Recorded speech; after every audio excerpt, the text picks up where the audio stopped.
আপনি নিজেও তো দেখতেছেন এই যে নাটক সাজাইতেছে তারা, এই যে অস্ত্র মস্ত্র এগুলা দিয়া, এতে ওনাদের লাভটাই, ওনারা দেশের আইন শৃঙ্খলা ঠিক করবে, তো আইন শৃঙ্খলা ঠিক হবে কিভাবে? তো বললো যে আপনারা চলে যাবেন, এরপরে স্যারের প্রমোশন হবে, এইটাই লাভ। তো আমি বললাম যে একটা প্রমোশনের জন্য আমার জীবন লেগে ধ্বংস করে দিল।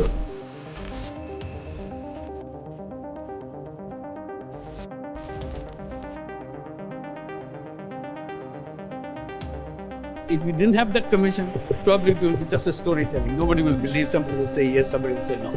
Now they have concrete proof, and now they will go to the justice. 400 অভিযোগ পেয়েছি মাত্র 13 কার্য দিবসে। তারা গুমের শিকার ভিকটিম এবং তাদের পরিবাররা প্রায় 1800-র উপরে আমাদের কাছে তাদের কমপ্লেন সাবমিট করেছে। সারা বাংলাদেশের বিভিন্ন পেশাজীবী, বিভিন্ন শ্রেণী পেশার, বিভিন্ন বয়সের, বিভিন্ন জায়গার, এবং তাদের মধ্যে অনেকেরই রাজনৈতিক পরিচয় আছে। কারো কারো ক্ষেত্রে হয়তো রাজনৈতিক পরিচয় ওইভাবে নেই, কিন্তু তাদেরকে জঙ্গি ট্যাগ লাগিয়ে দেওয়া হয়েছে। সব ধরনের মানুষ ছিলেন ভুক্তভোগী।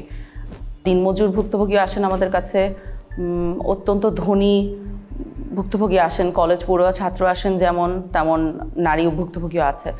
এমনকি 10 বছরের কম বয়সী ভুক্তভোগীও আমাদের কাছে আসেন। আমি শুধু আমাদের মনে আছে যে আম্মু যখন বোরকা পরতো তখন আম্মুকে একটা কালো কালার টুপি পরাইতো আর একটা হাত করা পরাইতো। মাঝে মাঝে আমাকে নিয়ে যেত, তুই একদিন নিয়ে গেছে, বাকি সময় আমাকে রেখেই গেছে। গুমের সাথে আসলে বাংলাদেশের প্রত্যেকটা বাহিনী জড়িত বলা চলে। সেক্ষেত্রে প্রধানত আমরা যাদেরকে নাম নিতে পারি তাদের মধ্যে হচ্ছে rapid action battalion, Bangladesh police তো আছেই, detective branch of police, CTTC, DGFI, NSI, এগুলো প্রধানত তারা এই গুমের সাথে জড়িত ছিল। কমিশন গঠন হওয়ার পরে মানুষের যেমন প্রত্যাশা ছিল, আমরা নিজেরাও প্রত্যাশা করতাম, আমরা আশাবাদী ছিলাম যে সমস্ত ঘটনার পুঙ্খানুপুঙ্খ আমরা বের করব। এই যে একটা অপরাধ সংগঠিত হয়েছে, যে অপরাধটা স্বাভাবিক কোনো অপরাধ না, যে অপরাধটা একটা পরিকল্পনার ভিত্তিতে রাষ্ট্র কর্তৃক সংগঠিত হয়েছে।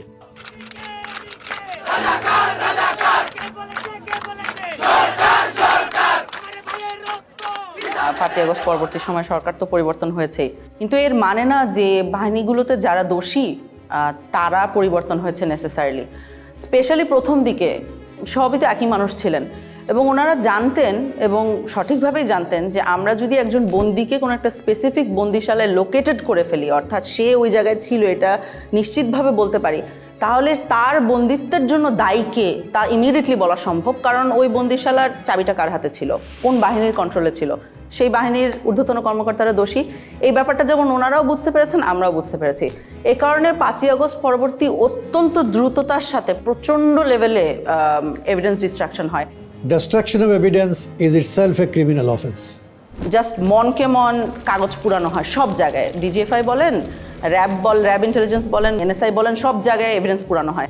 তারপরে বিভিন্ন জায়গায় এই ধরনের পুরা এন্টায়ার বিল্ডিংয়ের স্ট্রাকচার পরিবর্তন করে ফেলা হয়।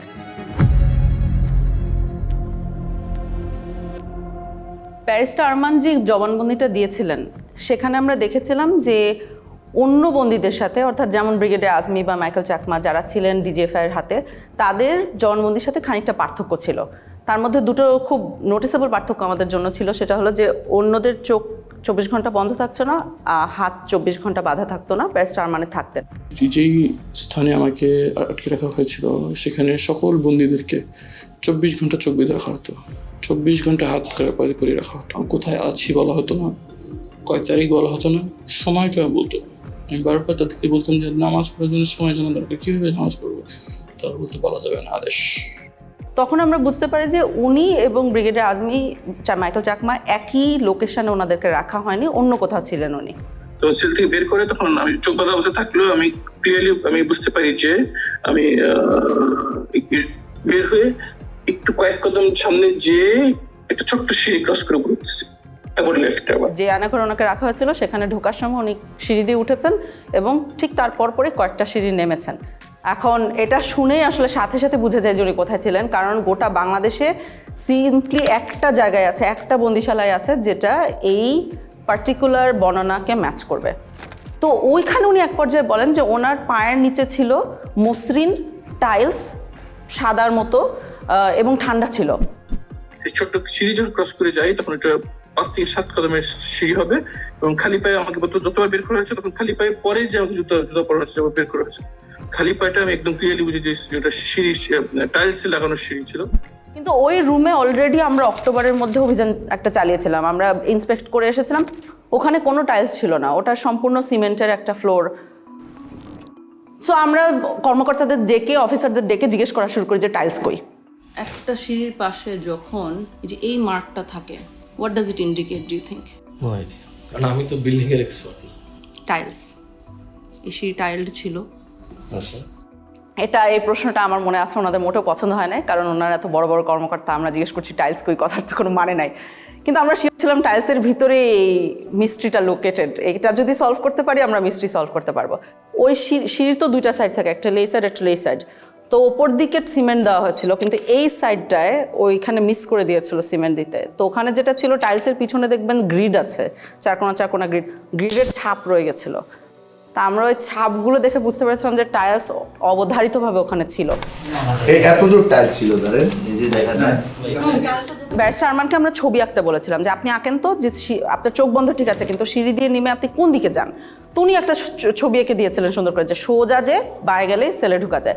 এখন আমরাও সোজা যে বাইরে ঢোকা যায় না, কোথাও দেয়ালের সাথে ধাক্কা লাগে। ওইখানকার যখন ছবি ব্যারিস্টার আরমানকে দেওয়া হয় তখন ব্যারিস্টার আরমান বলেন যে এখানে কি কিছু হয়েছে দেয়ালে, দেয়ালটা মানে কি জানি একটা তারতম্য আছে, এরকম একটা উনি ইন্ডিকেশন করেন।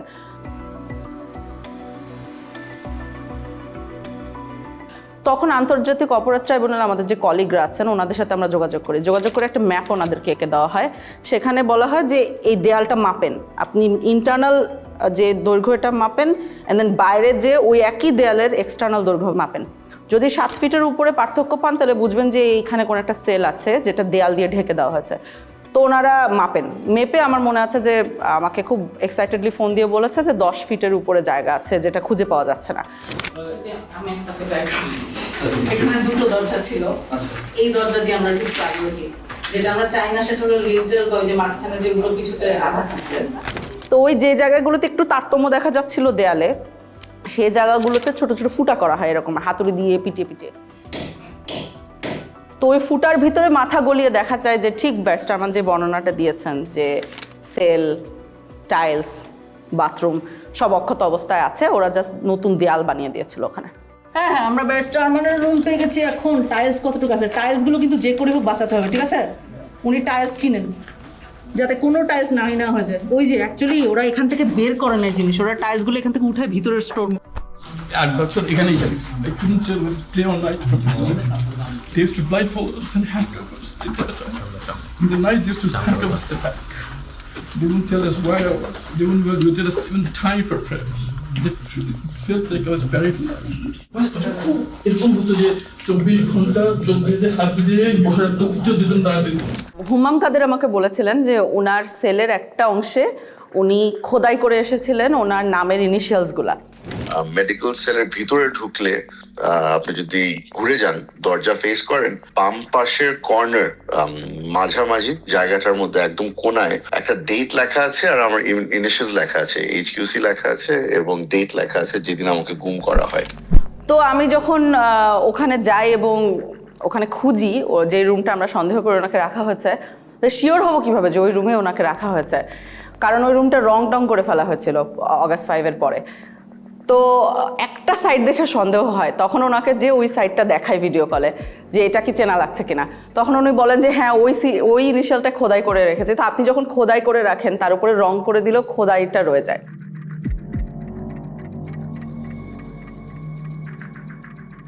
বিগত সময়ে যেটা 2009 থেকে 2024-এর 5ই অগস্ট পর্যন্ত আওয়ামী লীগ শাসন আমলে যেটা হয়েছে, আমরা দেখেছি তারা সবসময় একটা বয়ান দিত যে বাংলাদেশে কখনোই গুম হয় নাই।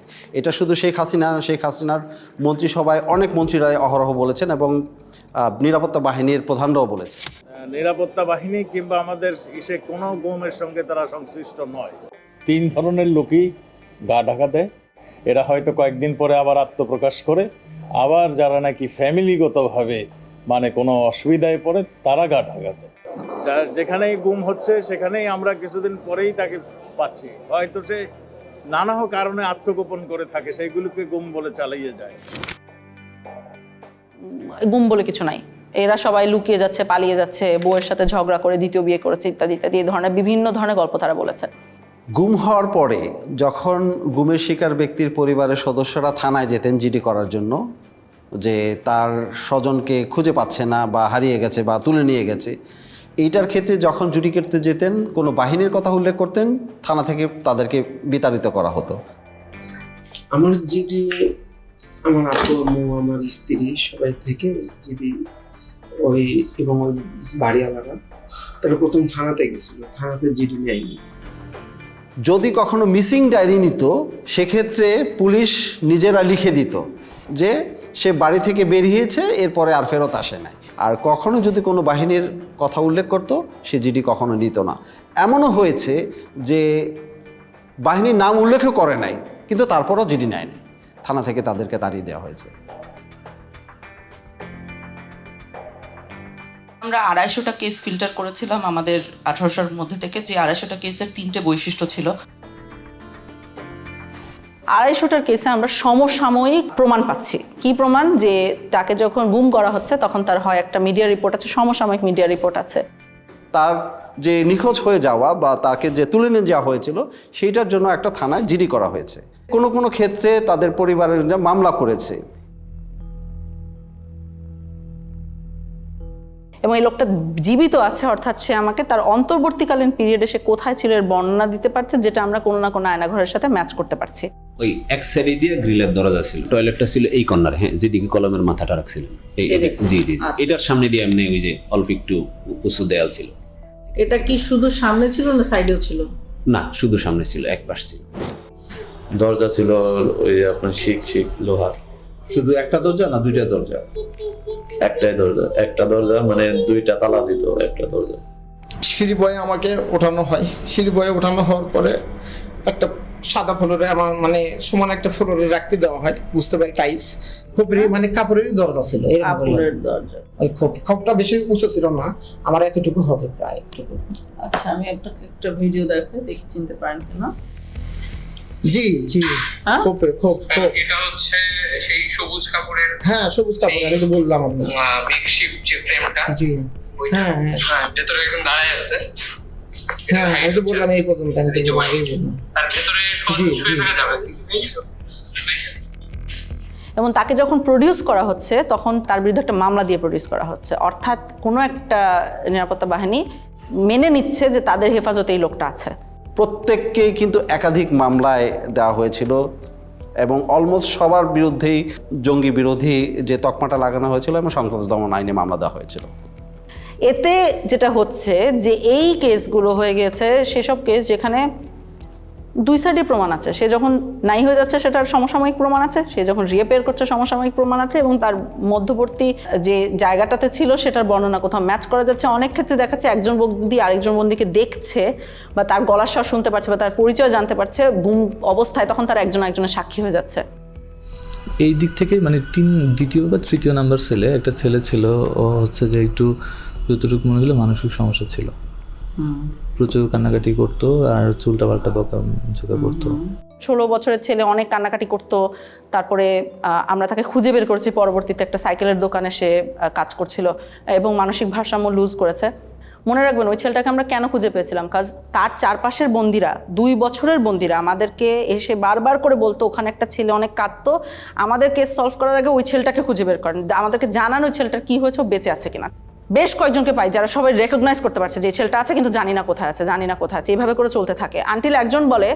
ওই ছেলেটাকে পরবর্তীতে আমি জেলে দেখছিলাম, তোর আবার হচ্ছে যে এরকম হাতে সবগুলো হাতে মোটামুটি ছিল, আপনার কেটে ফেললে বা নখ উঠাই ফেললে টাইপ এরকম থাকে না, ওই টাইপের মানে একদম ফাটা ফাটা সবগুলো ছিল আর কি। তখন কাশিমপুর জেলের কোথায় দেখেছে, কাশিমপুর জেলে পাগলা সেলে দেখেছে। তখন আমরা পাগলা সেলের রেজিস্ট্রি বার করি। সমস্যা হয়েছে যে ওই সময় পাগলা সেলের রেজিস্ট্রি তো অনেকের নাম ছিল, আর এই ছেলের নাম আমাদের জানা ছিল না, তো আমাদের কিছুই লাভ হয় নাই। তো আরও একজন লোক এসেছিল একবার, একদম শেষে যার সাথে কথা হয়েছে, আমি জানি না তাকে কেন বলেছিলাম, ওনার আসলে জানার কথা ছিল না, উনি একই বাহিনীর হাতে ছিল না, উনি আরেকটা বাহিনীর হাত থেকে উনি কাশিমপুরে গিয়েছিলেন। তখন সে বলে আমি তাকে আরেকবার দেখেছি গত বছর। তখন আমরা বলি যে আপনি কি আবার খুঁজে বের করতে পারবেন কিনা দোকানটা। ভদ্রলোক খুবই ভালো, উনি আসলে খুঁজে বের করেন, বের করে তখন ওই ছেলে এবং ছেলের বাবাকে নিয়ে আসেন। থানা থেকে খবর আসলো, তখন ওখানে যে ওকে কেমন দেখেছেন? আমরা দুইটা এই ফায়ের নোক আর হাতের নোক ছিল না ওই সময়, দূরে থেকে দেখছি তো ছিলই না। একবার হরান জিয়েছিলাম, ওরা করতে না বলতে পারি না। ওকে কি মানসিকভাবে সুস্থ মনে হচ্ছিল? না, মানসিকভাবে সুস্থ আসছিল না। ওইখানে আমরা যে ডগ দেখছিলাম, মানে কথা আমি একটা জিজ্ঞেস আর একটা উত্তর দিছিল। আমি যে জিজ্ঞেস খাওয়া দাওয়া করছো, তুমি কোন সময় আইছো? এখন ছেলেটাকে যদি আপনি জিজ্ঞেস করেন যে তুমি কেমন ছিলে ওখানে, হ্যাঁ, ও কিন্তু দেখবেন ওর ওয়ে অফ কোপিং, এইটা আমাদের কাছে লক্ষণীয়। যে কিছু মানুষ কোপ করছে আল্লাহকে স্মরণ করে, কিছু মানুষ পরিবারকে স্মরণ করে, ওর ওয়ে অফ কোপিং ছিল ভুলে যাওয়া। ও বলেছে আমার কিছু হয় নাই।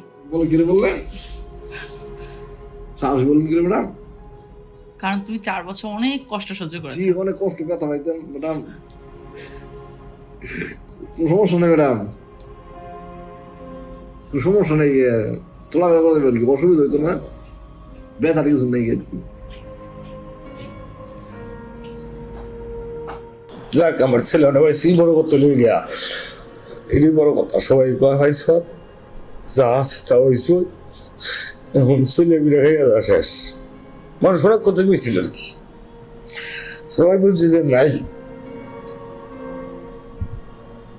এখন আমি উকিলেরও যাই না, কেমন সেরকম কোনোভাবেই হতে পারে না যে তারা নিজেদের মধ্যে কোঅর্ডিনেট করে কাজটা করতে পেরেছে। অর্থাৎ তারা যেটা বলছে সেটা এভাবেই ঘটেছিল, কারণ সমসাময়িক প্রমাণ আছে। এই কারণে এই 250 কেস যথেষ্ট শক্তিশালী একটা এভিডেন্স আওয়ামী লীগের এই মিথ্যা বয়ান ভাঙার জন্য। গুমের যারা ভিকটিম, অর্থাৎ তাদেরকে যখন প্রথম তুলে নেওয়া হয় সেই পর্যায় থেকেই আসলে তাদেরকে নির্যাতন শুরু করে। একাধিক কাপড় দিয়ে তার চোখ মুখ ঢাকা হতো, চোখ বাঁধা থাকতো 3টা কাপড় দিয়ে। প্রথমে একটা কাপড় দিয়ে চোখ বাঁধতো, আরেকটা জমটুপি, যেটা জমটুপি পরানোর পরে আবার আরেকটা কাপড় দিয়ে বাঁধতো, আর হ্যান্ডকাপ পিছনে লাগানো থাকতো।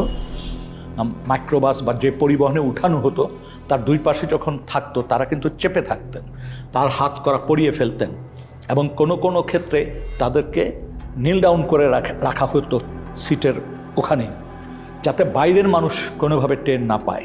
গান বাজনা বাজানো হতো যাতে কেউ ধারণা না করতে পারে যে এই গাড়িতে কাউকে তুলে নেওয়া হচ্ছে। তারপর তাকে যখন নির্দিষ্ট স্থানে নিয়ে গোপন সেলে যখন তাকে বন্দি করবে, তাকে নামানো হতো যখন, কোনো কোনো ক্ষেত্রে তাকে 2 পাশ থেকে উঁচা করে রাখতো, যাতে কোনোভাবে অনুধাবন না করতে পারে যে সে কয়টা স্টেপ দিয়ে উপরে উঠছে।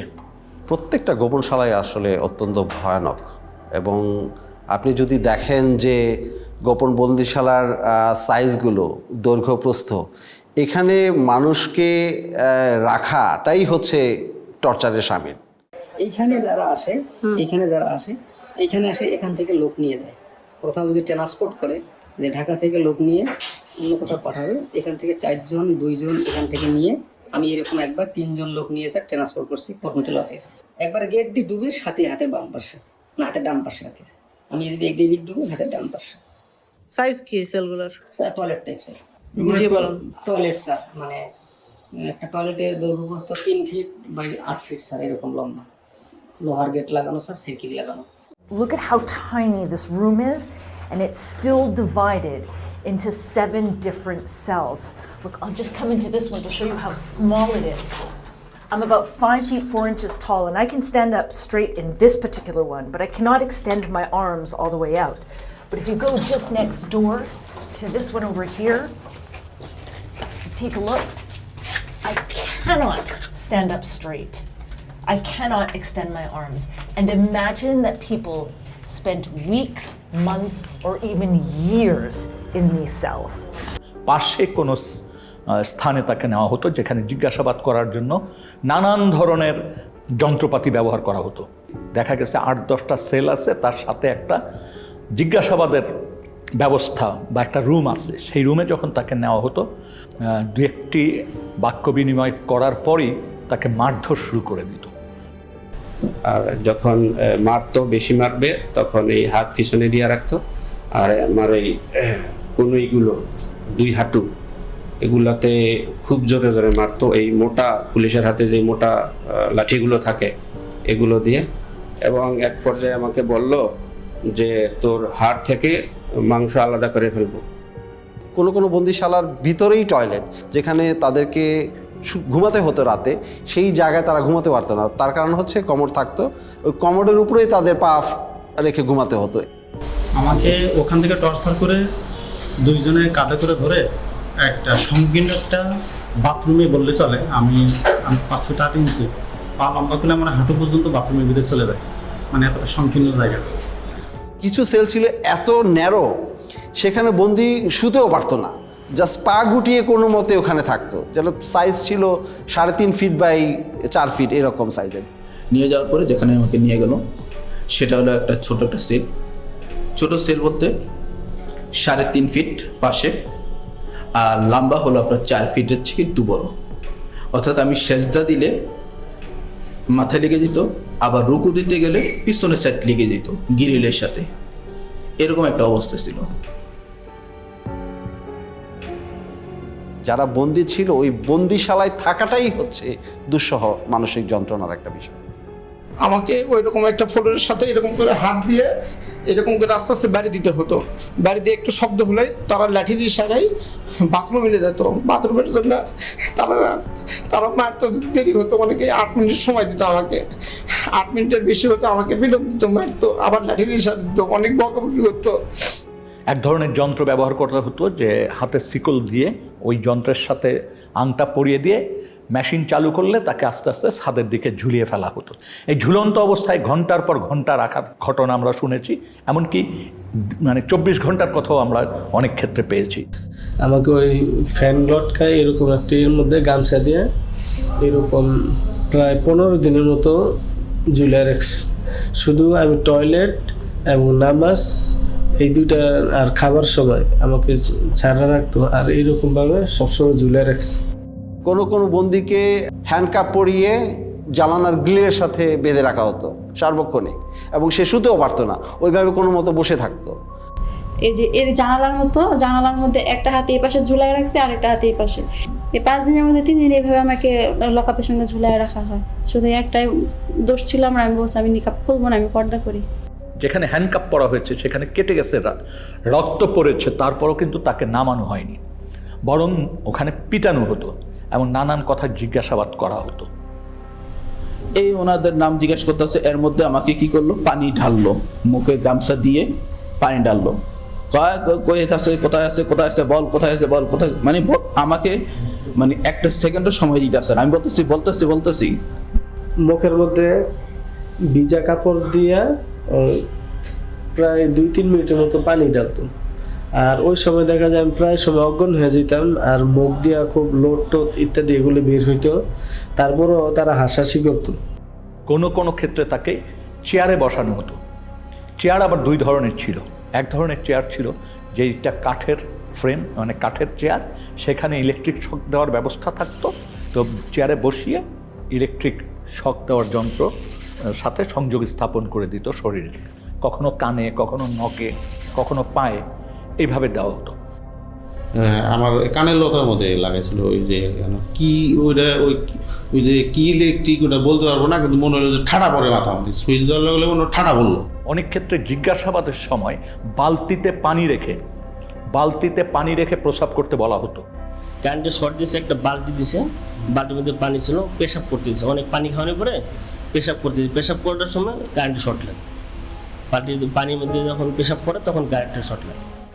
বেশ কিছু টর্চার ইনস্ট্রুমেন্ট যেগুলো ধ্বংস করে ফেলা হয়েছে, তার মধ্যে একটা আমরা শুনেছি ছিল যে একটা বালতির মতো, ওটার ভিতরে পা রেখে দিলে আস্তে আস্তে পানি গরম হতো, তখন যথেষ্ট ব্যথা লাগতো। একটা ইনস্ট্রুমেন্ট ছিল যেটা আপনাকে যদি বেঁধে দেওয়া হয় তাহলে ওটা ঘড়ির কাঁটার মতো ঘোরাতে পারতো, 360 ডিগ্রিজ ঘুরতো। র্যাবের কাছে ঘোরে যে চেয়ারগুলো, এগুলো পেয়েছি। স্বাভাবিক একটা চেয়ারে বসানোর পরে আমাকে ওই হুইল চেয়ারের মতো যেমন পা রাখা যায় ওরকম পাদানি আছে, পাদানের উপরে পা রাখার পরে পা থেকে মাথা পর্যন্ত অনেকগুলো বেল লাগায়। তো পা এইগুলো যখন করছে তখন আমাকে কিছুক্ষণ ঘোরানো হয়েছে। একটা পেয়েছি আমরা কিন্তু ময়লার আবর্জনার ভিতরে, মানে ওটাকে ফেলে দেওয়ার জন্যই রাখা হয়েছিল, আমরা যে ওইখানে খুঁজে খুঁজে বের করে এনেছি। কোনো কোনো ক্ষেত্রে নখকে বিচ্ছিন্ন করে ফেলা হতো। কোনো কোনো ক্ষেত্রে সুই ঢুকানো হতো এবং কারো কারো ক্ষেত্রে সম্পূর্ণ উলঙ্গ করে ঝুলিয়ে রাখা হতো। মাথা নিচের দিক পা উপর দিক দিয়ে ঝুলে, আর আমার শরীরে কোনো পোশাক রাখে নাই তখন, একেবারে উইদাউট ড্রেস। আচ্ছা, তারপরে এলো পতারে আমাকে দুইজনে একসঙ্গে পিড়াতে থাকে। দুই হাতে বাঁধতো, বাঁধার পরে এমনি বসায়া এই যে এই জায়গাটা লাঠি ঢুকাইতো, লাঠি বড় একটা লাঠি ঢুকাইতো, লাঠি ঢুকায় লাঠিটা আমরা দইরা এই যে দুইটা চেয়ার নিত, এই দুইটা চেয়ারের উপরে আমরা ঝুলাইতো, আমাদেরকে পিড়াইতো। তারা গান গাইতো, এক এক সময় মমতাজের গান গাইতো যে বুকটা ফাইটা যায়, এই কথার গান, আবার তুই তো পাগল হে, এই গান কইতো আর পিড়াইতো। এবং আমি একটি ক্ষেত্রে জানতে পেরেছি যে তাকে উলঙ্গ করে একজন নারীর সামনে উপস্থাপন করা হয়েছে। খুবই দুর্ভাগ্যজনক যে একটা মানুষকে কতটুক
আমাদের অনেক ভুক্তভোগী এসি রুমকে ভয় পায়, কারণ এসি রুমে টর্চার রুমগুলোতে এসি থাকতো, কারণ আই সাপোজ অফিসাররা যখন এগুলো করতেন ওনারা ঘামতে চাইতেন না। গানটা সাউন্ড আসতোই, মানে ঠিক থাকতে পারতাম না, আর শুধু চিৎকার সাউন্ড আসতো। গান বাজিয়ে মারধর করা হতো, যখন সাউন্ড আসতো মানে কোনো প্রকার আমি তো মানে টেনশন। আমি গানটা আমি কয়েকবার দেখার চেষ্টা করছি, ঠিক মতো আমি দেখতে পারিনি। চিকিয়া কালিয়ারে ওই গানটা আপনি দেখতে পারেন নাই?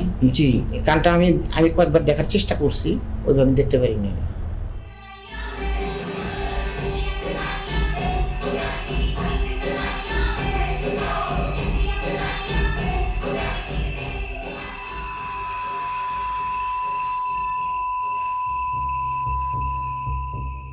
প্রসাবের জন্য আমরা এরকম বাইরেতে হইতো ফ্লোরে, এখানে টাক দিলে আমরা আসবো।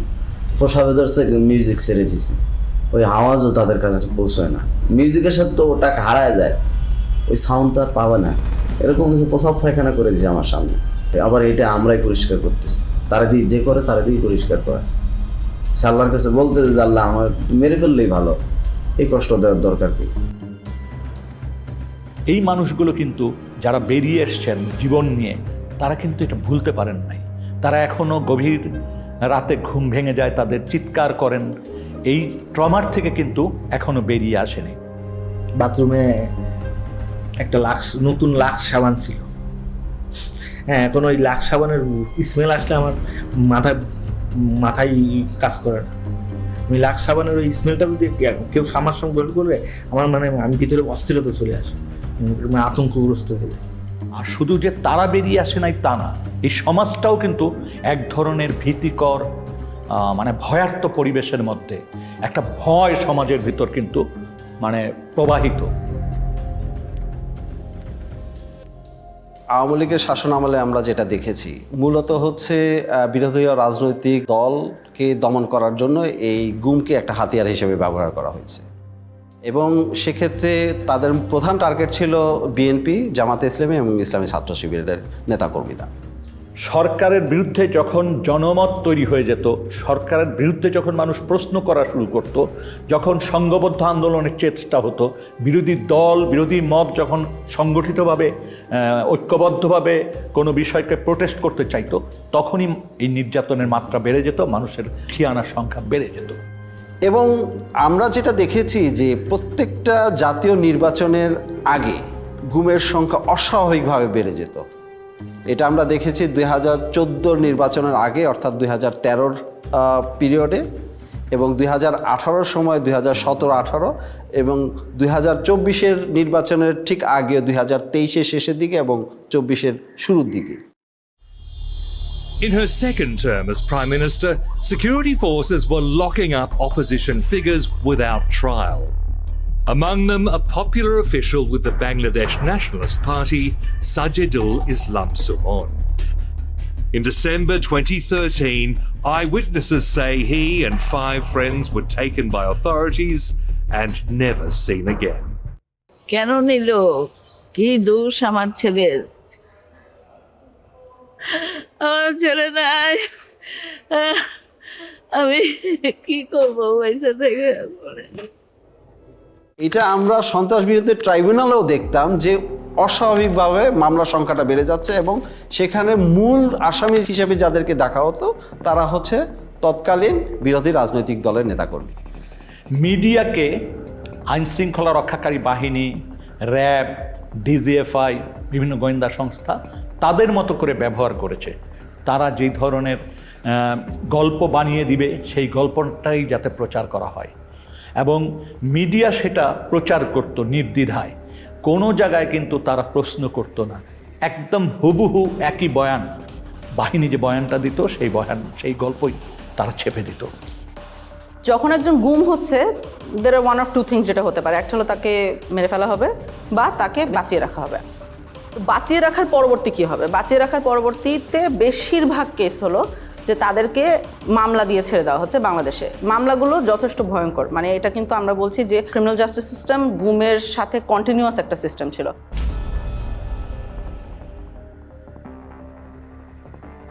ছাড়ার জিনিসটাকে সেটাকে লিগ্যালাইজ করার জন্য, অর্থাৎ তাকে একটা বেআইনি কাস্টডির থেকে একটা আইনি কাস্টডিতে নেওয়ার জন্য একটা মামলা মোকদ্দমা দরকার। সেই কাজটা করতে গিয়ে অনেক মিথ্যা মামলা মোকদ্দমা তাদেরকে জড়িত করে দেওয়া হতো। প্রত্যেকের ক্ষেত্রে একাধিক মামলা দেওয়া হয়েছে, তার মধ্যে একটা মামলা প্রত্যেকের ক্ষেত্রে কমন, সেটা হচ্ছে সন্ত্রাস বিরোধী আইনে মামলা দেওয়া এবং জঙ্গি তকমা দিয়ে দেওয়া, এবং প্রত্যেকটা ভিকটিমের ক্ষেত্রে তাদেরকে দেখা হচ্ছে তাদের কোনো রাজনৈতিক পরিচয় আছে কিনা। তো বলছে তারেক রহমানের অ্যাকাউন্ট ডিটেল বলেন, কোন কোন জায়গায় তার টাকা থাকে। আমি বলছি ভাই আমি জানি না, I don't know, I simply don't know. তো বলছে ম্যাডাম জিয়ার টাকা কোথায় দিয়েছেন, কোথায় রাখে। আমি বলছি আমি জানি না। তখন আবার দিল, আমার 2টা নিক্যাপ তারা দিল, তারপর ফেলে রাখলো। ইভেন সম্পৃক্ততা না থাকলেও যদি দাড়ি টুপি পরে মসজিদে যায়, মাদ্রাসায় যায়, বা এগুলো সম্পৃক্ততার কারণে কিন্তু এই মামলাগুলো দেওয়া হয়েছে। তুই তোর জামাতের তুই শিবিরের কোন পদ আসাস, তুই কী করো সেই সে বলছি যে আমি একসময় ছাত্র শিবির করতাম, এখন আমি করি না। কেন? আমি মুখে তখন আমার মুখে একটু বড় দাড়ি ছিল, মুখে বড় দাড়ি করি, টাকনুর উপর এখানে প্যান্ট করি, এই নানান কোয়েশ্চেন। আমার ভাই কেন জামাত ইসলাম করতো, এই টাইপের রিলেটেড কোয়েশ্চেন। ফাঁকে ফাঁকে উনি খুবই বাজে দৃষ্টিভাবে কথায় কথায় গালি দিতে এসেছিল, জঙ্গি, রাজাকারের বাচ্চা, এই রাজাকারের বাচ্চা বেশি বলতেছিল। আপনি তাকে কিছু ভুয়া মামলা দিচ্ছেন, আমরা যেটাকে বলছি কিছু প্যাকেজ কেস দিচ্ছেন, অ্যান্টি টেররিজম অ্যাক্টে দিচ্ছেন, arms act, explosives act, digital security act, এইসবের আন্ডারে মামলা দিয়ে দিচ্ছেন, দেওয়ার পরে তাকে অনেকদিন জেল খাটতে হচ্ছে, এরকম একটা সিস্টেম আছে। 4-5টা মামলায় একই ধরনের ভাষায় ব্যবহার করা হয়েছে এবং ভার্বেটিম ওয়ার্ড ফর ওয়ার্ড। যদি এইভাবে হয় 4-5টা, তাহলে বুঝতে হবে this cases are all manufactured cases. দুটো মামলার আপনার ল্যাঙ্গুয়েজ একরকম হইতে পারে না, কিছু হইতে পারে গোপন তথ্যের ভিত্তিতে, this much acting on a secret information, the raiding party went to the place of occurrence and arrested the accused, এটা হতে পারে।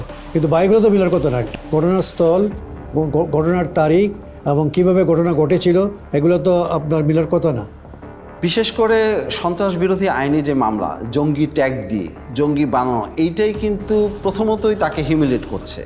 সমাজ থেকে কিন্তু তাকে প্রথমে বিচ্ছিন্ন করা দেওয়া হলো, পরিবার থেকে প্রথমে বিচ্ছিন্ন করে দেওয়া হলো, এবং তার প্রতিবেশী সবাই কিন্তু তাকে ভিন্ন চোখে দেখে।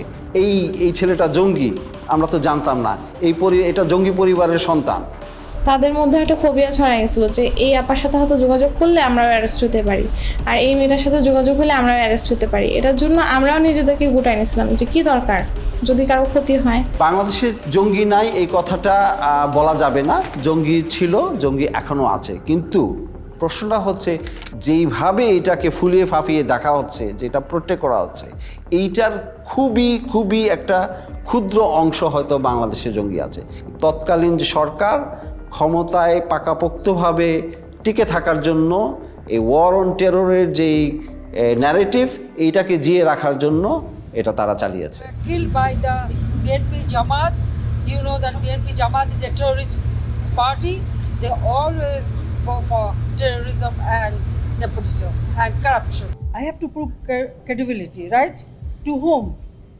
To whom? A terrorist party? A terrorist organization? No. এই মামলাগুলো তো বছরকে বছর চলছে, এবং এই মামলার হাজিরা দিতে দিতে তাদের যে অর্থনৈতিকভাবে পঙ্গু হয়ে যাচ্ছে প্রত্যেকটা ফ্যামিলি। এবং আমরা একটা জরিপ করেছি যে মিনিমাম খরচ হয়েছে 7 লাখ টাকার মতো, তাদের হাজিরা থেকে শুরু করে এই মামলা পরিচালনার সব খরচ। অনেক ফ্যামিলি তাদের জমি জমা, তারপরে হচ্ছে বাড়িঘর পর্যন্ত বিক্রি করে দিয়েছে এই মামলা থেকে পরিত্রাণ পাওয়ার জন্য, কিন্তু মামলাগুলো ঝুলছে। প্রায় 3 লাখ টাকার মতো খরচ হয়েছে জামিনের পেছনে, আসা যাওয়ায়, গাড়ি ভাড়া, এটা হচ্ছে নিট একটা কস্ট। তারপর তো অন্যান্য জায়গায় এখানে টাকা খাওয়াইছে, ওইখানে টাকা খাওয়াইছে, বাড়িতে পুলিশ গিয়েছে কয়দিন পর, ডিবি থেকে লোক গিয়েছে, ওরা গিয়ে বসে থাকছে, তো বিভিন্ন ধরনের কথাবার্তা বলছে, ওদেরকে টাকা দেওয়া লাগছে, টাকা পয়সা না নিয়ে কেউ কখনো আসে নাই, থানায় টাকা দেওয়া লাগছে, বিভিন্ন সময় বিভিন্ন জায়গা থেকে সংস্থার লোক গেছে, ওরা টাকা খাইছে, অনেক টাকা পয়সা খরচ হয়েছে 16 সালেও। এখানে একটা দুঃখজনক বিষয় হচ্ছে যে অনেক ক্ষেত্রে দেখা যায় মামলাগুলো ভুয়া প্রমাণিত হওয়ার পরে তাকে বেকসুর খালাস করে দিয়েছে, কিন্তু তাকে যে এই যে 4 বছর বা 5 বছর যে সে কারাগারে বন্দী ছিল, এটা তাকে কে ফিরিয়ে দেবে?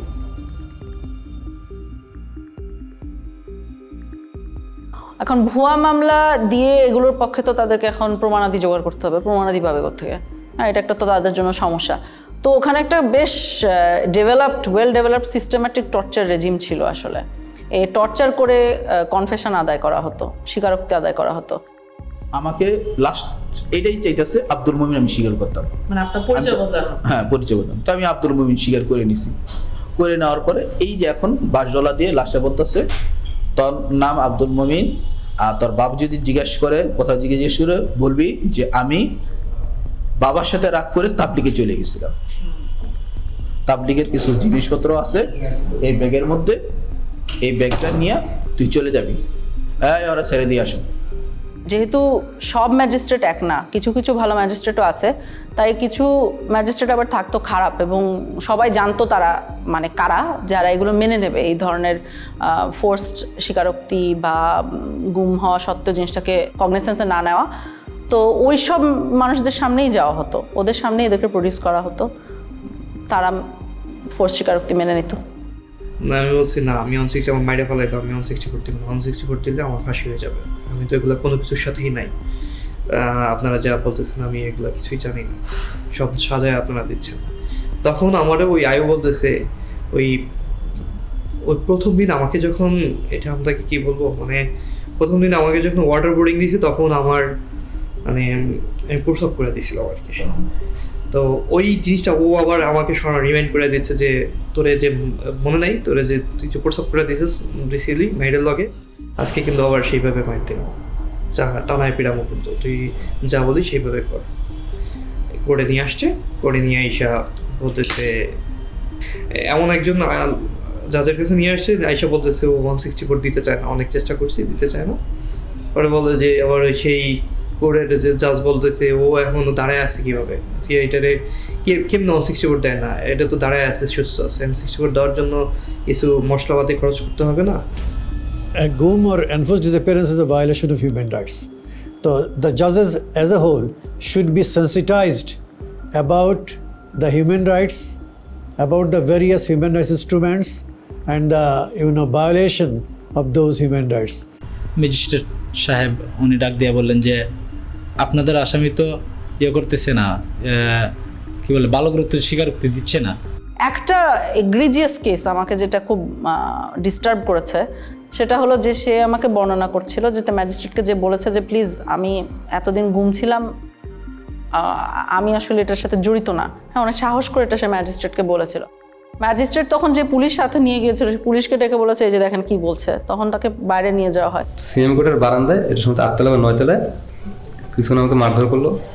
আমার এখানে সময় দাগ আছে মনে, এটা ওরা আমাকে মাথাটা ধরে স্যার ওই গ্রিলের মধ্যে এটাতে বাড়ি মারতে ধরছে, তখন আমার হাতে হ্যান্ডকাপ ছিল, তাই আমি মাথাটা বাঁচানোর জন্য আমি এটা যখন আনছি তখন আমার এখানে পড়ছে, তাই আমি নিচে ফেলে পালাইলো, কিছুক্ষণ মারলো, অনেক চিৎকার চেঁচামেচি করতেছিলাম, কারণ আমি হচ্ছে কেউ তো আসলো।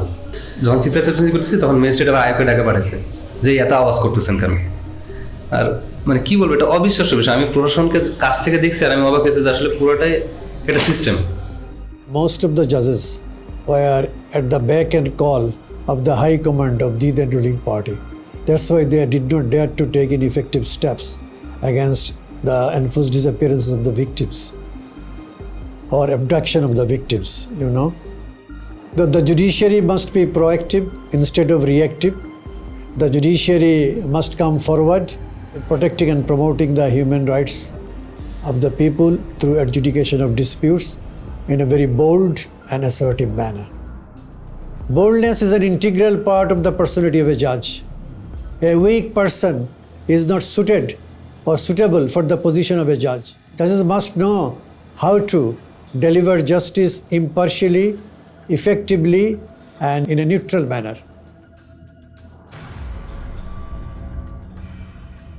কিছু মানুষকে বাঁচিয়ে রাখবে কিন্তু রিলিজ করতে পারবে না বাংলাদেশে, নানাবিধ কারণ থাকতে পারে সেটার জন্য। তখন তাদেরকে আমরা দেখছি ইন্ডিয়াতে পার করে দেওয়া হয়। ইন্ডিয়াতে পার করার পদ্ধতিটা আমরা বুঝতে পেরেছি বন্দীদের সাথে কথা বলে, সিকিউরিটি ফোর্সের ভিতরে যে হুইসেল ব্লোয়াররা আছে তাদের সাথে কথা বলে, এবং অনেক সময় আমরা নথিপত্র মিলিয়ে দিন তারিখ চেক করেও ওগুলোকে কনফার্ম করেছি যে এভাবেই ঘটেছে। তোমার আম্মায় অনেক কান্নাকাটি করতেছে, এর জন্য অনেক সরাসরি হয়েছে, এর জন্য তোমাকে দেশে রাখা যাবে না, এর জন্য তোমাকে দেশের বাহিরে পাঠাবো আমরা।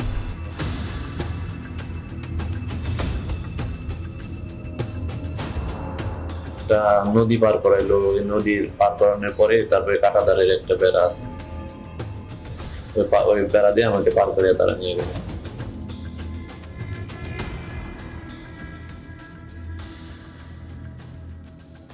ওইখানে নিয়ে 2টা লোক আইছিল হুমরাই করে, বললো তোরে পার করে দেব, তারপরে তুই ওই জায়গায় কতদিন থাকবি, আবার আমরা তো আবার ব্যাগ নিয়ে আসবো। ইন্ডিয়াতে নিয়ে যাওয়া হতো, আমাদের বাহিনী নিয়ে যেত 300-400 মিটার ইনটু দ্য বর্ডার, নিয়ে যে ওই বাহিনীর হাতে হ্যান্ড ওভার দিত। একটা বিশেষ ক্ষেত্রে আমরা দেখেছি যেখানে বন্দি এক্সচেঞ্জ হয়েছিল। ওরা আবার ওই দেশ থেকে কারা যেন আসছে স্যার, আপনার ওদের ইন্ডিয়ানরা আসছে, ওরা 2জনকে দিল, আমরা 2জনকে দিলাম। মানে ওরা 2জন বন্দিকে দিল, আপনাদের বন্দি 2জনকে ওদেরকে দিয়ে দিল। ইন্ডিয়া আমাদেরকে বন্দি দিয়েছিল, আমরা একজন বাংলাদেশি সিটিজেনকে দিয়েছি। আমার ধারণার সাথে মনে হয় আরেকজন ছিল যার পরিচয় আমরা এখনো বের করতে পারিনি। অর্থাৎ আমরা 2জনকে দিয়েছি, একজনকে পেয়েছি। ওই 2জনের মধ্যে একজন বাংলাদেশি নাগরিক, সাথে মিষ্টিও দেওয়া হয়েছে। ওই বাহিনীও মানে ইন্ডিয়ান বাহিনীও মিষ্টি এনেছিল, আমাদের বাহিনীও মিষ্টি ছিল। বন্দি গিফট দেওয়ার সাথে সাথে মিষ্টিও গিফট এক্সচেঞ্জ করা হয়েছিল। এটা আমাকে নিরাপত্তা বাহিনীর যারা ওখানে জড়িত ছিল তারাও বলেছেন, বন্দি নিজেও চোখে দেখেছে এই ঘটনাটা ঘটতে। ইন্ডিয়াতে নেয়ার পরবর্তী কি হতো বন্দিদের আমরা সবসময় জানি না, অর্থাৎ কাদের কথা জানি না, আমরা জানি না ওখানে কাউকে মেরে ফেলা হতো কিনা, কাজ যারা মারা গেছেন তাদের খবর আমাদের পক্ষে বের করা এখনো পসিবল হয়নি। যাদেরকে হ্যান্ড ওভার করলো ওদেরকে নিয়ে আবার কি করলেন? ওদেরকে নিয়ে স্যার রাস্তায় দুজনকে স্যার ক্রস ফায়ার দিয়ে ফেলাই দিয়ে আসছে। তবে এটা অবশ্যই হতো যে ইন্ডিয়াতে যারা বাঁচিয়ে রাখা হতো ইন্ডিয়াতে তাদেরকে মামলা দেওয়া হতো, মানে অর্থাৎ ইন্ডিয়ান লিগ্যাল সিস্টেমের ভিতরে তাদেরকে ঢুকিয়ে দেওয়া হতো। সো আনপাসপোর্ট মামলা বলবে, অর্থাৎ ট্রেসপাসিংয়ের জন্য কেস দেওয়া হতো। তখন ওনারা ইন্ডিয়াতে জেল খাটতেন, জেল খাটা পরবর্তীতে আবার ওনাদেরকে বাংলাদেশে পুশ ইন করা হতো। ভারতের কারাগারে যদি কেউ থাকে সেটার জন্য আমরা বাংলাদেশি বন্দী যারা আছে তাদের তালিকা চেয়েছি পররাষ্ট্র মন্ত্রণালয়ের মাধ্যমে ইন্ডিয়ান অথরিটিকে। কিন্তু সেক্ষেত্রে যে সমস্যাটা দেখা গেছে যে তালিকাটা দিয়েছে সেটা অসম্পূর্ণ, এবং আমরা যেই পিরিয়ডের তালিকা চেয়েছিলাম অর্থাৎ 2009 সাল থেকে 2024 সালের 5ই অগস্ট পর্যন্ত সেটা তালিকা পায়নি।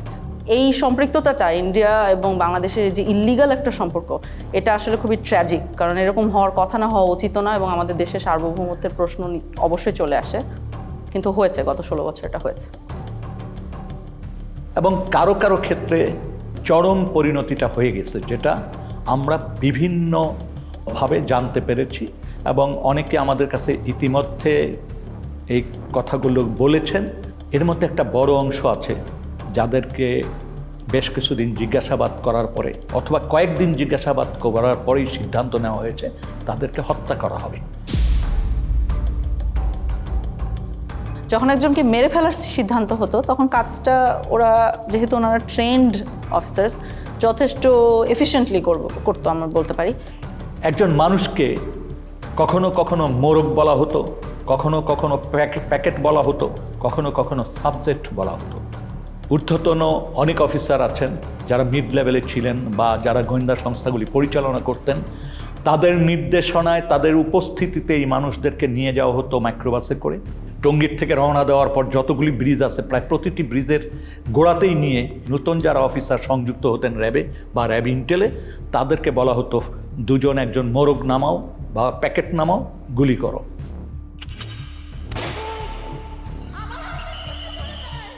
যখন ক্রসফায়ার বেশি সমস্যা হয়ে গেল আন্তর্জাতিকভাবে এবং জাতীয়ভাবে, যে এরা এটা নিতে পারতেছিল না আর এটা ক্রিটিসিজম, তখন ওরা বললো যে আরে আমরা বডি প্রডিউস করি কেন, নাই করে দিলি তো হয়, তাহলে তো কেউ বুঝবে না কী হয়েছে। তখন এইটাই মুভ করলো ওরা, এটা একটা ডিসিশন ছিল।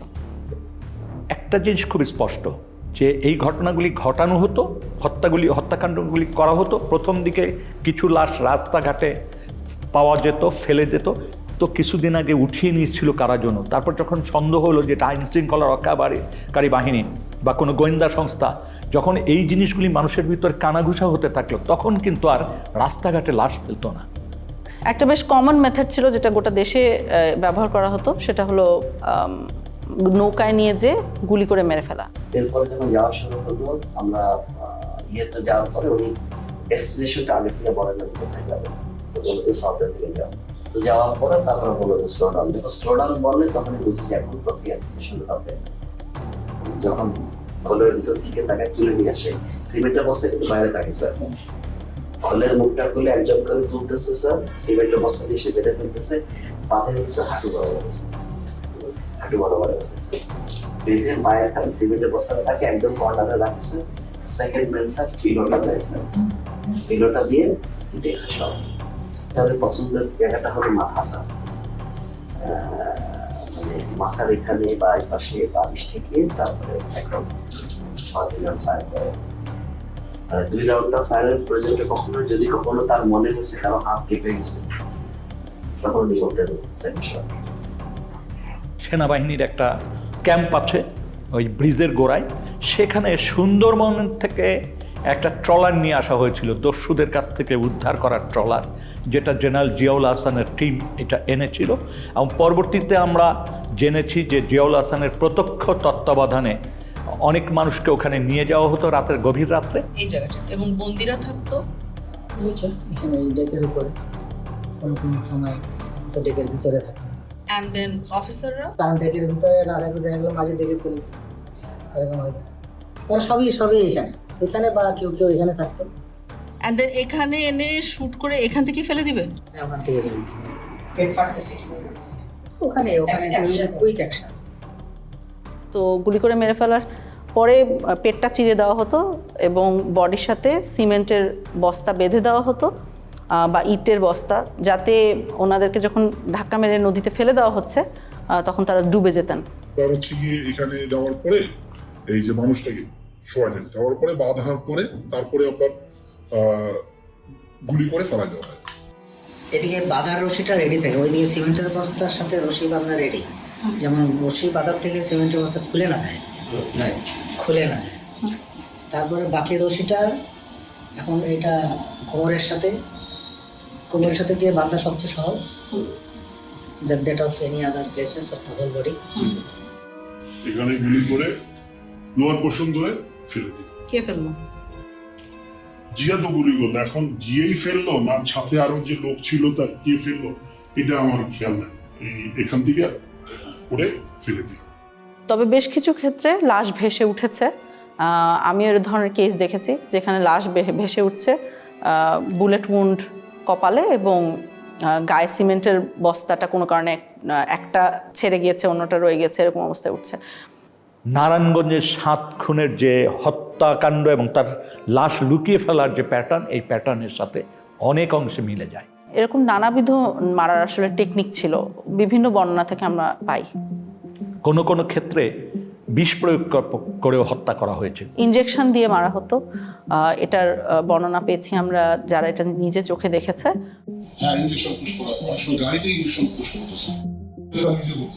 একজন মানুষকে মেরে ফেলে তার লাশটা রেল লাইনে ফেলে দেওয়া হতো, মানুষ রেল লাইনে কাটা পড়েছে এই হিসাবে জিনিসটাকে প্রতীয়মান হয়। কিছু কিছু ক্ষেত্রে দেখা গিয়েছে যে অনেক সময় লাশের হাতে হ্যান্ডকাফ অবস্থায় রেল লাইনে কাটা লাশ পাওয়া গেছে, তো বোঝাই তো যাচ্ছে কি হয়েছে, নাহলে হ্যান্ডকাফ আসলো কোথা থেকে। একজন ভিকটিম তো বেঁচেই আছেন যাকে গাড়ির সামনে ট্রাকের সামনে ফেলে মারার চেষ্টা হয়েছিল এবং এরকম অনেকাংশে তো সাকসিডও করতো, এভাবে করে মেরে ফেলতো। ওই আবদুল্লাহপুর আশুলিয়া রোড যেটা, সেখানে নিয়ে যাওয়ার পরে উনি অন্যদেরকে নেমে যেতে বলে। নামার পরে আমাকে যে কানে কানে বলতেছে, ভাইজান আমাকে ক্ষমা করে দিয়েন, দেখেন আপনাকে তো চলন্ত গাড়ির সামনে ফেলে দেওয়ার জন্য বলা হয়েছে। হঠাৎ করে মানে আমাকে ধাক্কা দেওয়া হলো এবং আমি খেয়াল করতেছিলাম যে গাড়ি শব্দ আসতেছে, তো আমি তো তখন ধরে নিয়েছি যে আমি শেষ, আমি পড়ে গেছি। পড়ে যাওয়ার পরেও দেখতেছি যে আমি বেঁচে আছি। আমার তুলে ধরে বলছে যে আপনি ভয় পাবেন না, আপনাকে তো আমরা রাস্তায় ফেলে দিয়েছি কিন্তু গাড়িটা পাশ দিয়ে চলে গেছে। তাহলে আমি টের পাইছিলাম যে গাড়িটা যখন জোরে খুব রানিং এ আসতেছে, আবার যখন ফেলে দিবে ব্রেক শক্ত করে ধরে পাশ দিয়ে টা করে শব্দ হয় যেটা, ঠিক সেই শব্দটাই আমার কানে আসছে। আমাদের কাছে যারা মুখ খুলেছেন এটাই পূর্ণাঙ্গ তথ্য না, এর কয়েক গুণ সমাজে এখনও রয়েছেন যারা এখনও আস্থা বা সাহস পাচ্ছেন না এই বিষয়গুলি জনসমক্ষে তুলতে বা তারা অভিযোগ করতে। তারা মনে করে যে এমনিই তো আমরা মামলা মোকদ্দমার ভিতর দিয়ে আছি, তারপর আবার এইটা করতে যে আবার কোন ফ্যাসাদে পড়বো, আবার আমার কোন ভোগান্তি হবে। ওই ওপেন দিয়ে ওইভাবে সাক্ষাৎকার দিব না, কারণ ওটা এভিডেন্স থেকে যাবে। আমার আজ হোক কাল হোক আমার তো আসলে পরেরটাও চিন্তা করা লাগবে, ফ্যামিলি আছে, এমনি তো অত্যাচারের শিকার হয়েছি, গুম ছিলাম, মিথ্যা মামলা নিয়ে জেলে ছিলাম, এখনো স্টিল নাও হাজিরা দিচ্ছি। ওই 16 সালে গুম হওয়ার কনসিকুয়েন্স এখনো বিয়ার করতেছি। আমার ফ্যামিলি স্টিল নাও সাফারার, আমার ক্যারিয়ার ধ্বংস, সবকিছু হয়ে গেছে। তার মানে এখনো কিন্তু আমরা এমন একটা পরিবেশ নিশ্চিত করতে পারিনি যে পরিবেশে মানুষ ভয়হীনভাবে এসে রাষ্ট্রের কাছে বা রাষ্ট্রের সংস্থাগুলির কাছে এসে বলতে পারে যে আমার জীবনে এই ঘটনাগুলি ঘটেছে।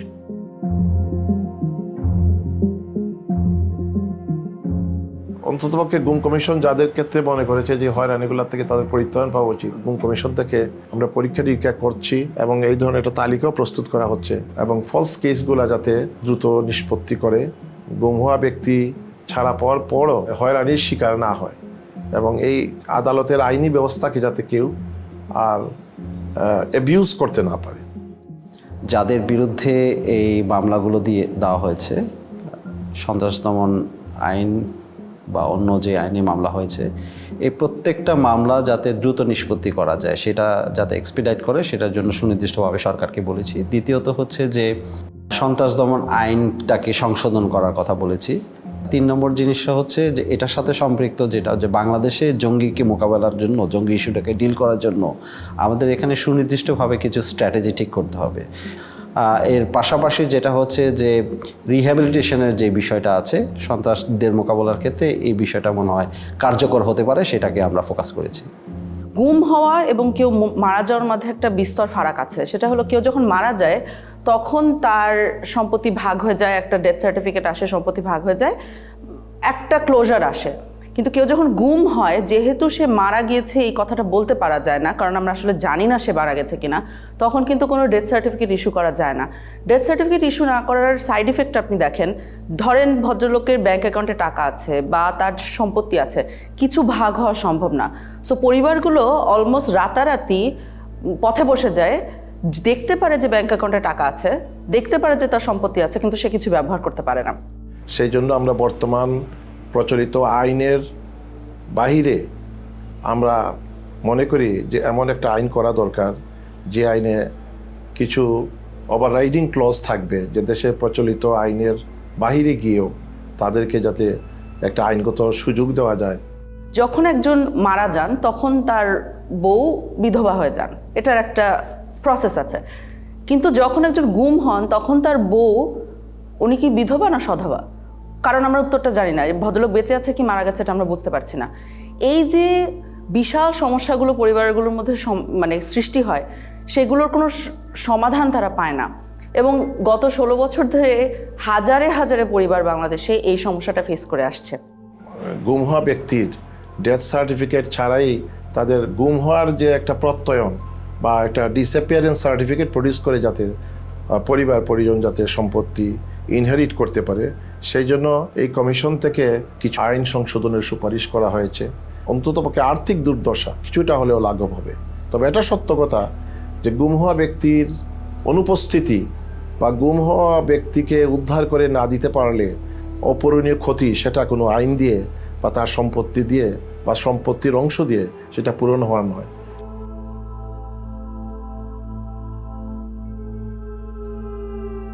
আমরা যদি আমাকে জিজ্ঞেস করেন, আমি মনে করি আমরা আশানুরূপ জায়গায় পৌঁছাতে পেরেছি। কিন্তু তারপরও বলবো, এত সংখ্যা এবং এত গভীরে এই অপরাধ সংগঠিত হয়েছে, এটার জন্য সময় একটা বড় ফ্যাক্টর। সেই বাহিনীর সদস্যরা যারা এই অপরাধের সাথে যুক্ত ছিল, তারা কিন্তু তাদের একটা বড় অংশ কিন্তু এখনও এই কাঠামোগুলিতে অবস্থান করছেন। তারপরে যাদেরকে চিহ্নিত করা গিয়েছিল প্রাথমিকভাবে, তারা কিন্তু পালিয়ে গেছেন। গুম ও বিচার বহির্ভূত হত্যাকাণ্ডের সঙ্গে সংশ্লিষ্টতার কারণে আইন শৃঙ্খলা বাহিনীর 42 কর্মকর্তার পাসপোর্ট বাতিল করা হয়। জানুয়ারি মাসে এদের বেশ কয়েকজনের বিরুদ্ধে গ্রেফতারি পরোয়ানাও জারি করে আন্তর্জাতিক অপরাধ ট্রাইব্যুনাল। যখন অ্যারেস্ট ওয়ারেন্ট বের হয় তখন কিন্তু তারা অনেকেই দেশে ছিলেন, কিন্তু পাসপোর্ট না থাকা সত্ত্বেও ওয়ারেন্ট বের হওয়ার পরপরই অনেক ঊর্ধ্বতন কর্মকর্তারা দেশ ছেড়ে পালিয়ে যায়। পালিয়ে যাওয়ার পরবর্তীতে এগুলোর এন্ড রেজাল্ট কি হবে? তো ধরেন আপনি বাংলাদেশ থেকে পালাচ্ছেন, মোস্ট লাইকলি আপনাকে ইন্ডিয়া যেতে হবে, কারণ ল্যান্ড বর্ডার আমাদের এসেনশিয়ালি ইন্ডিয়ার সাথে মায়ানমারের যুদ্ধ হচ্ছে, সো ওনারা এদিকেই যাবেন। কারণ আপনি যদি দেশের একজন গোয়েন্দা বাহিনীর প্রধান হয়ে থাকেন, কয়েকজন মিলে আপনি ইন্ডিয়াতে গেলেন, ইন্ডিয়া কি করবে ফার্স্টে? ইন্ডিয়া যেটা করবে হলো আপনাকে বসে আপনাকে ইন্টারোগেট করবে। এখন আপনি চিন্তা করেন যে বাংলাদেশের সকল সেন্সিটিভ তথ্য যাদের ভিতরে আছে তাদেরকে আমরা এসেনশিয়ালি ওনাদের হাতে তুলে দিচ্ছি, বা ওনারা ওনাদের হাতে নিজেরা সোপর্দ হচ্ছেন। এই যে এত বছর যারা গুম খুনের সাথে জড়িত ছিলেন, তারা তো আমরা যেটা বলছি অনেকেই বাহিনীগুলোতে আছে। ওনারা কি চাইবেন? ওনারা চাইবেন ভবিষ্যতে ওনাদের এই অপরাধগুলো যাতে রিভিলড না হয়। এখন আমরা তাদের অপরাধের কথা জানি আর না জানি, আমরা ধরে নিতে পারি এখন যে আমাদের শত্রুপক্ষের গোয়েন্দা বাহিনীগুলো ডেফিনেটলি জানে। তাহলে ভবিষ্যতে তাকে ব্ল্যাকমেল করতে কি লাগবে? শুধু বলতে হবে, তুমি যদি না করো এই কাজটা, তাহলে কিন্তু আমি তোমার পূর্ববর্তী গুম খুনের কথা আমি কিন্তু তোমার বউকে বলে দিব, খুব বেশি যেতে হবে, বা সোশ্যাল মিডিয়ায় ফাঁস করে দিব। তখন কি হবে? আপনি নিরাপত্তা বাহিনীগুলোর ভিতরে স্তরে স্তরে মানুষ রাখছেন যারা ব্ল্যাকমেলের ক্ষেত্রে ভালনারেবল। আপনি যদি জিনিসগুলোকে সামনে নিয়ে আসেন, যে জিনিসটা আপনি লুকিয়ে রাখছেন না, সেটা দিয়ে কিন্তু আপনাকে ব্ল্যাকমেল করা যায় না। তো আপনি জিনিসগুলো সামনে নিয়ে আসেন, আপনি গুম কমিশনের সাথে কথা বলে ফেলেন, তাহলে এই সমস্যাগুলো কিন্তু চলে যায়। এই অপশনটা না নেওয়াটা আমার কাছে বোকামি মনে হচ্ছে এবং দেশ বিরোধী একটা কাজ মনে হচ্ছে। এই প্রসেসের পিকে প্রাইম মিনিস্টার্স অফিস, অনেক সময় ওনার পক্ষ থেকে ডিফেন্স অ্যাডভাইজার ছিল, তো উনিও মাঝে মাঝে ইন্টারফেয়ার করতেন, কথা বলতেন, আদেশ নির্দেশও দিতেন। So out of the way, I went to PM and requested her যে সালাউদ্দিন কাদের চৌধুরীর ফাঁসি হয়ে গেছে, তার ছেলেটাকে এটা করা হয়েছে, এটা খুব এটা দেখা উচিত, আমাদের মনে হয় ফ্যামিলিটা খুব broken and his relatives have request. আমি নিজে প্রিয়ামকে বলেছি, আমার সাথে মানে আমি 2বার ওনাকে বলেছি, এটা আমার নিশ্চিত মনে আছে। এবং her response was ছেড়ে দিব না, মানে আমি দেখি কি করা যায়। অ্যাডভাইজারকে তুমি বলছো, আমি বলছি। এবং ওনার কি ক্ষমতা ছিল তখন ওটাকে সমাধান করার? অর্থাৎ ধরেন উনি চাইলে কেউ বের করে দিতে পারতো? পিএম চাইলে হবে না, মানে এটা উনি যা চাইবে তাই হবে। সম্ভাব্য যারা অভিযুক্ত তাদের কারো সাথে কথা বলার পর যে জিনিসটা পরিষ্কার একটা অবয়ব দাঁড়িয়েছে, সেটা হচ্ছে এই ধরনের ঘটনার সিদ্ধান্ত নেয়ার ক্ষেত্রে যিনি নীতি নির্ধারকদের সর্বোচ্চ জায়গায় অবস্থান করছেন, তৎকালীন প্রধানমন্ত্রী শেখ হাসিনা, তৎকালীন সামরিক উপদেষ্টা তারেক সিদ্দিকী এবং বাহিনীগুলির প্রধান এবং ইন্টেলিজেন্স যে এজেন্সি উইং আছে তার প্রধানদের সমন্বিত নির্দেশনার বাইরে বা কমান্ড স্ট্রাকচারের সর্বোচ্চ পর্যায়ের নির্দেশনার বাইরে এই ধরনের ঘটনা দিনের পর দিন, মাসের পর মাস, বছরের পর বছর ঘটার কোনো সুযোগ নাই। সুতরাং তৎকালীন প্রধানমন্ত্রী শেখ হাসিনার এই দায় এড়ানোর সুযোগ নাই।